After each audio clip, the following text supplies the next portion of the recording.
Hello everyone, this is our third video regarding the poem The World is Too Much With Us written by William Wordsworth।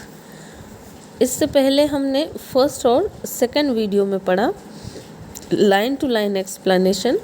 First video में हमने Octave part का explanation देखा था और अब second video में हमने सेस्टेड part का एक्सप्लेनेशन देखा और अब ये है वीडियो थर्ड और इसमें हम पोएम का general introduction English to English and after that we will explain this introduction into Hindi also, and this poem is for BA part second students.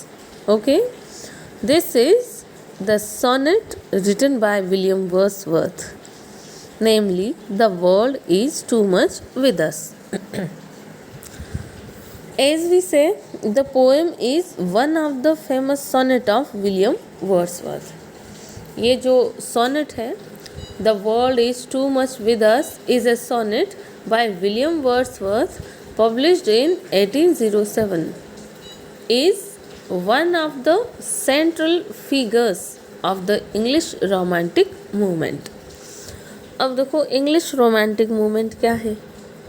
यहाँ जो हम पढ़ रहे हैं कि the world is too much with us, ये sonnet William Wordsworth द्वारा लिखा गया है और पब्लिश किया गया था 1807 में। और इस सोनेट को उन्होंने लिखा था मई 1806 1806 में लिखा और 1807 में ये पब्लिश्ड हुआ और is one of the central figures of English romantic movement.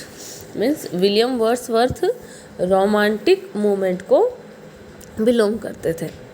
William Wordsworth romantic movement of poetry से रिलेटेड थे, एक सेंट्रल फिगर थे, फेमस पोइट्स में से एक थे रोमांटिक एज के।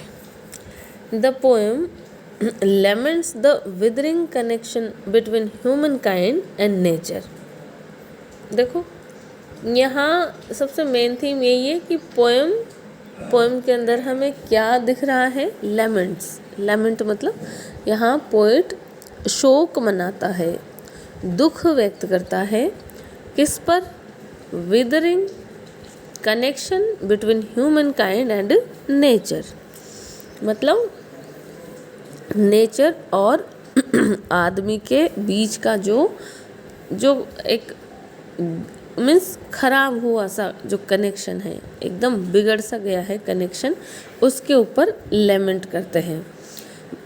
अब किस किस चीज़ को वो ब्लेम कर रहे हैं? देखो, blaming industrial society for replacing that connection with material pursuits. Material pursuits मतलब कि भौतिकता की चीज़ें अर्न करने में लगे हुए हैं और इस मटेरियल परस्यूट के लिए हमने नेचर और जो ह्यूमन काइंड के बीच का जो कनेक्शन है उसको हमने ख़राब कर लिया है।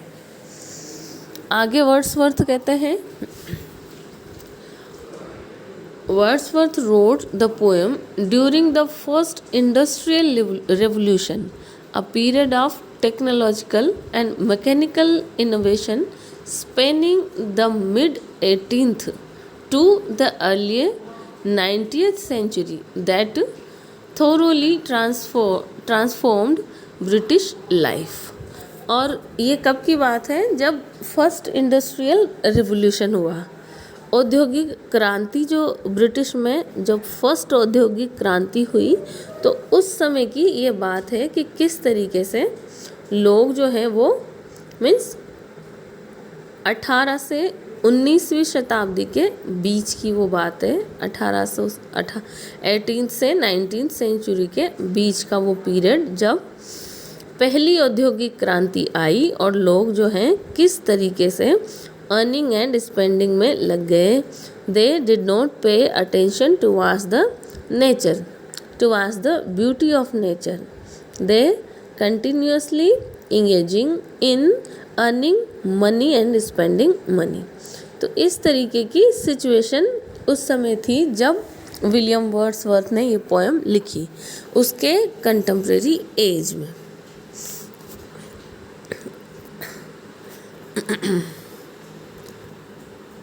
तो ये हम लिख सकते हैं जनरल इंट्रोडक्शन के अंदर, हम इसको लिख सकते हैं और इस तरीके से। अब अगला देखो,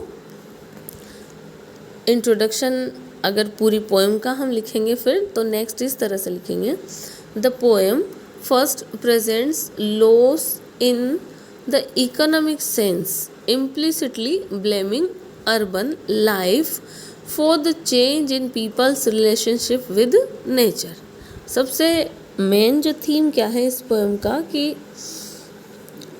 implicitly, implicit means hidden, यानी इनडायरेक्टली विलियम वर्ड्सवर्थ ने किनको ब्लेम किया है, अर्बन लाइफ को। किस लिए? शहरी जीवन को, शहरी लोगों को ब्लेम किया है, दोषारोपण किया है। किस लिए?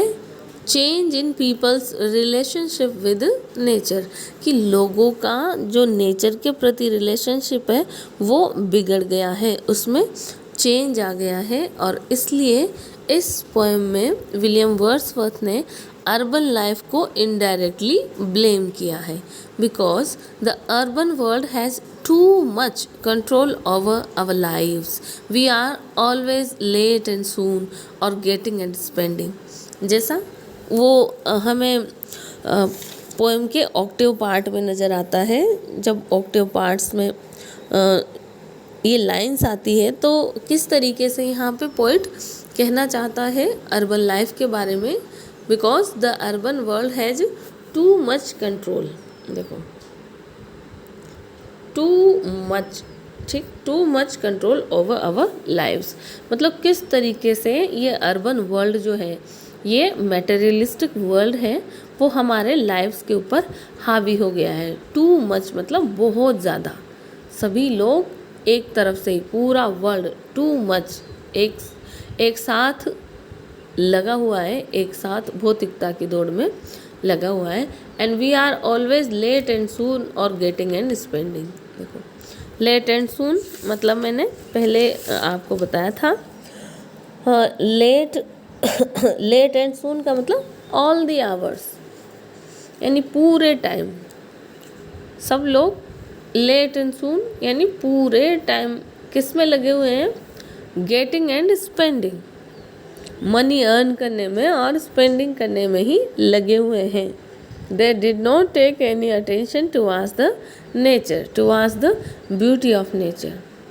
तो ये कमी यहाँ पे जो है अर्बन लाइफ की विलियम वर्ड्सवर्थ बता रहा है, और किस तरीके से उनका जो हार्ट है वो पूरा एकिंग करता है, वो दुखी हो रहे हैं मॉडर्न वर्ल्ड के इस एटीट्यूड के लिए। And modern humans are always losing time और मनी। इस मटेरियलिस्टिक जो दौड़ में आज का संसार लगा हुआ है, वहाँ मतलब हम क्या कर रहे हैं, सिर्फ हमेशा लूजिंग टाइम और मनी, पैसा भी खो रहे हैं और हमारा जो कीमती टाइम है जिसमें हम नेचर में रह करके अपनी स्पिरिचुअल पावर्स को डेवलप कर सकते हैं, उस टाइम को हम ऐसे ही वेस्ट कर रहे हैं, मनी अर्न करने में वेस्ट कर रहे हैं। And as working people in an increasingly urban area and their lives are structured by a never-ending series of appointments and transactions। तो इस तरीके से ये पोएम जो है उसका ऑक्टेव पार्ट का निचोड़ हमें यहाँ पे विलियम वर्ड्सवर्थ ने दिखा दिया। जैसे हम और भी इजी गोइंग लैंग्वेज में लिखना चाहें तो इस तरह से लिख सकते हैं कि विलियम वर्ड्सवर्थ जो है, he was deeply disappointed to see that his contemporaries were wasting all their powers and time in earning money. They means actually if